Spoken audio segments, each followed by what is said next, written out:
یہ حدیث سنانے لگا ہوں، حدیث ہے، حدیث رسول ہے. جوان خاص کر کے ذرا میری بات پہ توجہ کرے، اور بزرگ خاص کر توجہ کرے جنہوں نے تربیت کرنی ہے. سنیں، حضور کی بارگاہ میں ایک نوجوان آیا ہے، یہ سنگ میل ہے حدیث، اس کو یاد رکھنا. عرض کی حضور میں سارے گناہ چھوڑ سکتا ہوں، زنا نہیں چھوڑتا. حضور مجھے زنا کی اجازت ہونی چاہیے. میرے حبیب نے تھپکی دی، بٹھا لیا.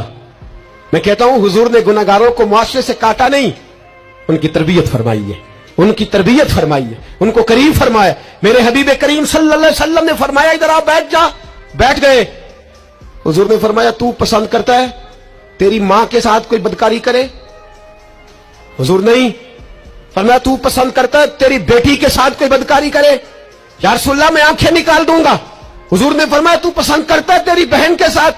حضور میں کاٹ ڈالوں گا وہ ہاتھ جو میری بہن کی طرف اٹھیں گے. فرمایا تو پسند کرتا ہے کہ تیری خالہ پھپھی ممانی کی طرف کوئی ایسی حرکت کرے؟ حضور میں کاٹ کے رکھ دوں گا ان لوگوں کو جو بات بھی کریں گے.